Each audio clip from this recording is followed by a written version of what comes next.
Hi welcome back to my YouTube channel Poornima's kitchen. ಇವತ್ತಿನ special ಕುದ್ಬಜ್ಜಿ. ಇದು ಬಾಣಂತಿಯರ ಸ್ಪೆಷಲ್ ಅಂತಲೇ ಹೇಳ್ಬೋದು. ಇದು ನಮ್ಮ ಅಜ್ಜಿ ಕಾಲದ ರೆಸಿಪಿ. ಬರೀ ಬಾಣಂತಿಯರೇ ಅಂತಲ್ಲ, ಜ್ವರ ಬಂದಾಗ ಮೈಕೈ ನೋವಿದ್ದಾಗ ಈ ಥರ ರೆಸಿಪಿನ ಮಾಡ್ಕೊಳ್ತೀನಿ. ಇದು ನಮ್ಮ ಅಜ್ಜಿ ನಮಗೆ ಮಾಡಿಕೊಟ್ಟಿದ್ದಂಥ ರೆಸಿಪಿ. ನಿಮಗೂ ಇದನ್ನು ಹೇಳ್ಕೊಡ್ತೀನಿ. ಯಾರೆಲ್ಲ ನನ್ನ ಚಾನಲ್ ಹಾಗೆ ನೋಡ್ತಾರೆ ಲೈಕ್ ಮಾಡಿ, ಸಬ್ಸ್ಕ್ರೈಬ್ ಮಾಡಿ, ಹಾಗೆ ಪಕ್ಕದಲ್ಲಿರೋ ಬೆಲ್ ಬಟನ್ ಒತ್ತೋದಂತೂ ಮರಿಬೇಡಿ. ಅದಕ್ಕೆ ಬೇಕಾಗಿರುವಂಥ ಪದಾರ್ಥ: ಮೆಣಸು, 1 ಸ್ಪೂನಷ್ಟು ಮೆಣಸನ್ನು ತಗೋಣ, ಕಪ್ ಮೆಣಸು, 1-2 ಸ್ಪೂನ್ ಜೀರಿಗೆ, 5-6 ಕೆಂಪು ಮೆಣಸಿನ್ಕಾಯಿ ತಗೋಣ, ಮತ್ತು 6 ಸ್ಪೂನಷ್ಟು ಕೊತ್ತಂಬರಿ ಬೀಜ, ಮತ್ತು ಬೆಳ್ಳುಳ್ಳಿ, ಕರಿಬೇವು ಸೊಪ್ಪು 1-2 ಗರಿಯಷ್ಟು, 1 ನಿಂಬೆ ಗಾತ್ರದಷ್ಟು ಹುಣಸೆ ಹಣ್ಣನ್ನು ತಗೋಣ, ಮತ್ತು ಒಗ್ಗರಣೆಗೆ ಮೆಣಸಿನ್ಕಾಯಿ, ಬೆಳ್ಳುಳ್ಳಿಯನ್ನು ತಗೋಣ.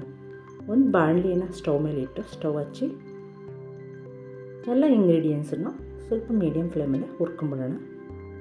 ಗಮ್ಮನಾಗೆ ಹುರ್ಕೋಬೇಕು. ಮತ್ತು ಕೊತ್ತಂಬರಿ ಬೀಜನ ಹುರ್ಕೊಳ್ಳಿ. ನಂತರ ಅದಕ್ಕೆ ಮೆಣಸನ್ನು ಹಾಕಿ, ಬೇಕಾದರೆ ಇದನ್ನು ನೀವು ರಸಮ್ ಥರ, ಸಾಂಬಾರು ಥರನೂ ಮಾಡ್ಕೊಂಡು ತಿನ್ಬೋದು. ಈ ಥರ ಗೊಜ್ಜು ಥರ ಮಾಡ್ಕೊಂಡು ಬೇಕಾದರೆ 1 ವಾರ ಇಲ್ಲ 15 ದಿನ ಇಟ್ಕೊಂಡು ತಿನ್ಬೋದು. ಮತ್ತು ಜೀರಿಗೆನ ಹಾಕಿ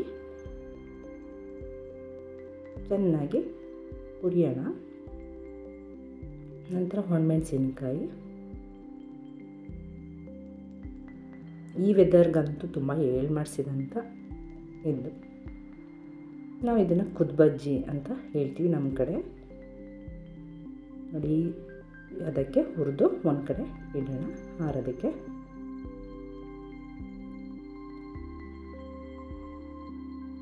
ನಂತರ ಒಗ್ಗರಣೆಗೆ ಬಾಣಲಿಯನ್ನು ಇಡಿ.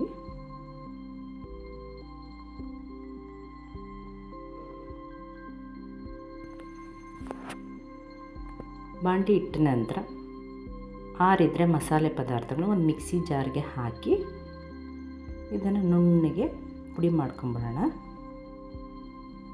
ನಂತರ ಕರಿಬೇವು ಸೊಪ್ಪು ಮತ್ತು ಬೆಳ್ಳುಳ್ಳಿ, ಹುಣಸೆಹಣ್ಣನ್ನು ಹಾಕಿ ಸ್ವಲ್ಪ ಅರಿಶಿಣ ಪುಡಿ, ಒಂದು ಅರ್ಧ ಚಮಚದಷ್ಟು ಅರಿಶಿಣ ಪುಡಿ ಹಾಕಿ ಸ್ವಲ್ಪ ನೀರು ಹಾಕಿ ನುಣ್ಣಗೆ ರುಬ್ಕೊಂಬಿಡೋಣ. ಈ ಅದಕ್ಕೆ ರುಬ್ಕೊಂಡ್ರೆ ಸಾಕು.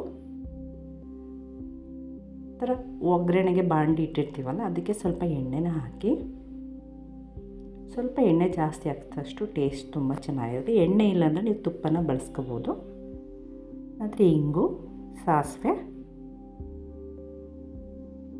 ನಂತರ ಒಗ್ಗರಣೆಗೆ ಬೆಳ್ಳುಳ್ಳಿ, ಒಣಮೆಣಸಿನ್ಕಾಯಿನ ಹಾಕಿ, ನಂತರ ಕರಿಬೇವು ಸೊಪ್ಪನ್ನು ಹಾಕೋಣ.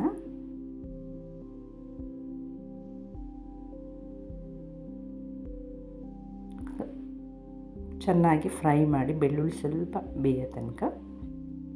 ನಂತರ ರುಬ್ಬಿಟ್ಕೊಂಡ್ರಂಥ ಮಸಾಲೆನ ಹಾಕಿ, ನಾನು ಹೇಳಿದ್ನಲ್ಲ, ಇದನ್ನು ನೀವು ಬೇಕಾದರೆ ರಸಮ್ ಥರನೂ ಮಾಡ್ಕೋಬೋದು, ಪುಡಿ ಮಾಡಿಟ್ಕೊಂಡು ಇದನ್ನು. ಇಲ್ಲ ಅಂದರೆ ಈ ಥರ ಬಜ್ಜಿ ಥರ ಕುದಿಸಿಟ್ಕೊಂಡು 1-3-4 ಡೇಸ್ ನಿಮ್ಮ ಜ್ವರ ಕಡಿಮೆ ಆಗೋ ತನಕನೂ ತಿನ್ಬೋದು ಬೇಕಿದ್ರೆ, ಏನಿಲ್ಲ. ನೋಡಿ, ಚೆನ್ನಾಗಿ ಕುದ್ಮೇಲೆ ಉಪ್ಪು ಹಾಕಿ ಕುದ್ಬಜ್ಜಿ ರೆಡಿ ಆಯಿತು. ಬಿಸಿ ಬಿಸಿ ಅನ್ನ ತುಪ್ಪದ ಜೊತೆಗೆ ಅಜ್ಜಿ ಕಾಲದ ಕುದ್ಬಜ್ಜಿ ರೆಡಿ ಆಯಿತು. ಯಾರಿಗೆಲ್ಲ ಈ ವಿಡಿಯೋ ಇಷ್ಟ ಆಯಿತು ಲೈಕ್ ಮಾಡಿ, ಶೇರ್ ಮಾಡಿ, ಕಮೆಂಟ್ ಮಾಡಿ, ಸಬ್ಸ್ಕ್ರೈಬ್ ಆಗೋದಂತೂ ಮರಿಬೇಡಿ. Okay, bye. Thanks for watching.